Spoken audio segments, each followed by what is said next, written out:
All right, so this one's getting ready to go home. This one came to us, I don't know, a couple months ago. May have been longer. I lose track of time. Too many cars.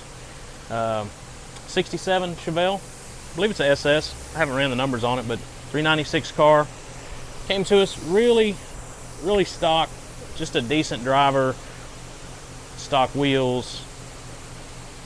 Crappy carburetor. Stock radiator. Stock brakes. Maybe some upgraded, you know, mediocre front disc brakes, but nothing good at all. So customer came in, said he wanted to kind of make it a pro touring, more of a resto mod, and that's right up our alley. That's what we do. So without going crazy, mini tubbing and all that, we were able to fit, I believe, a 9.5-inch wheel in the back and a 285 tire. Looks really good. Show you the wheels and brakes here in a minute, but under the hood, didn't do a whole lot. We did American Racing headers.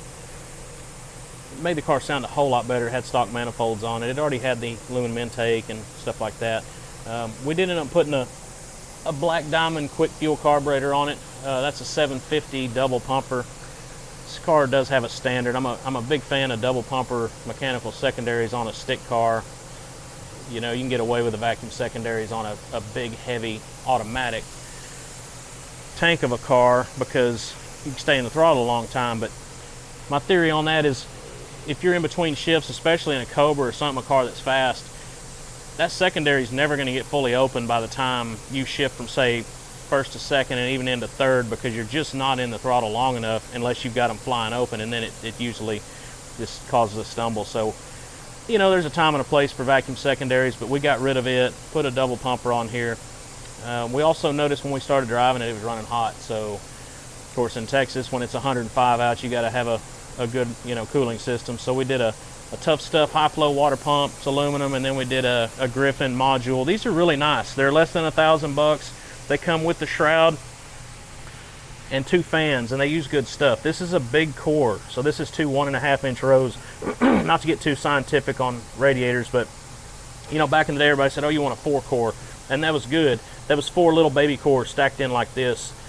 Now, most of your radiators are going to have 2 1-inch cores, like right through here.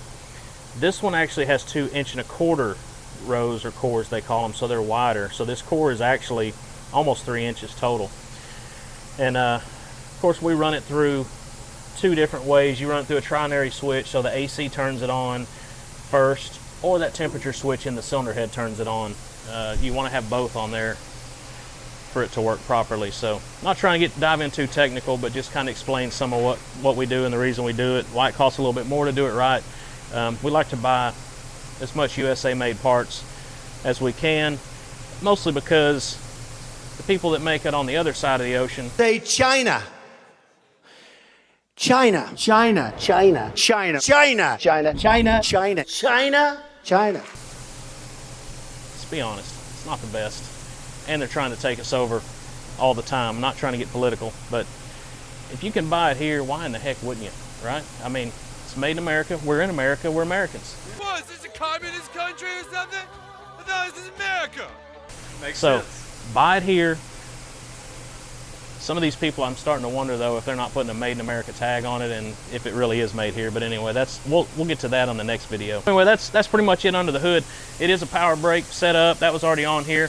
If you look in here, this haven't used this wheel company, but they're called Courseworks. The customer actually had some kind of connection there. We do a lot of forged lines, billet specialties. We've done Rushforth. There's lots of good wheel companies out there, but this guy built a nice wheel. They fit good. The measurements we gave him were spot on, and our typical deal is the Willwood brake stuff on the calipers. Best bang for the buck for sure, and just looks good. Went with the red to kind of match the paint. Now you look at the back tire, for a non-mini tub car, you know, we nailed the back spacing as good as it gets. I mean, we like that tire as close to outside as you can get it, where it won't rub, but where it fills it up. The other thing, you know, the first set of tires I ordered, you know, they kind of had that Nopi tuner vision look. I'll show you for reference. The tires are like this, right? So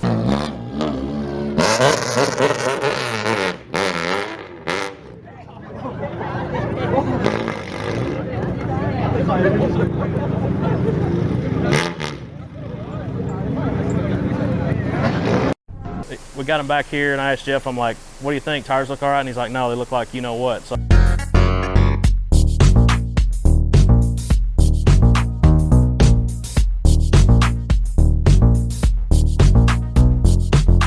I was like, looked at them, I'm like, you're right, they do. Send them back, order the next wider size. So we like our tires to fit square. The guys at Forge Line know that. Every time I call up there, whatever size they recommend, I go up at least one size because we just like them to fit like this. So anyway, Willwood's in the back again. Or if this is,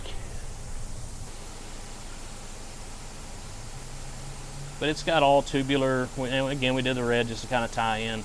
Tubular suspension, stayed with springs. We didn't do coilovers, so it's still on a big coil spring with a good shock. Kind of more of a cruiser car for the whole family. You couldn't go wrong either way, coilovers or this way. They both ride really well, so all that's good. This thing does have a Tremec 5-speed, drives down the road good, sounds good. It's not a barn burner, it is a 396, but it runs really respectable for what it is.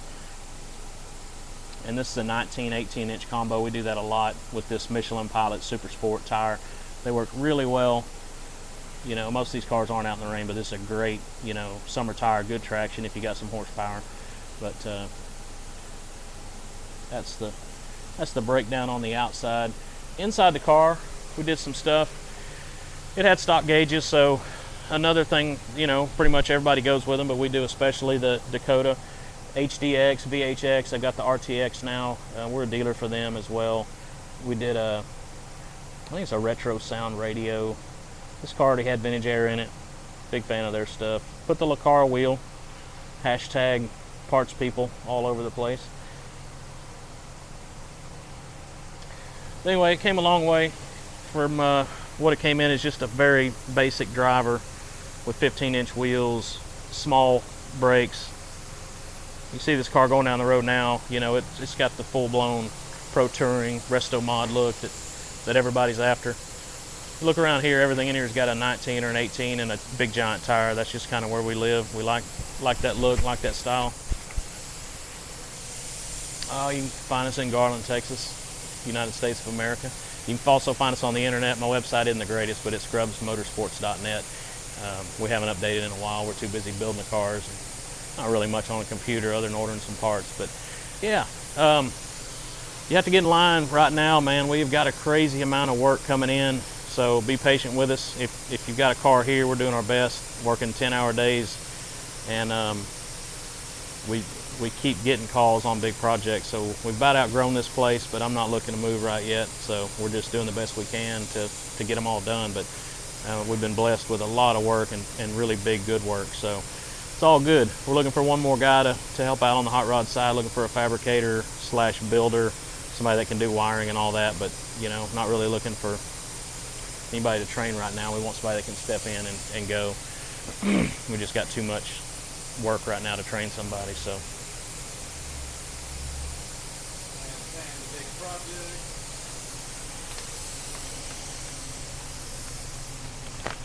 oh, I did want to say one other thing. People keep asking me, are those real glasses? And the answer is no.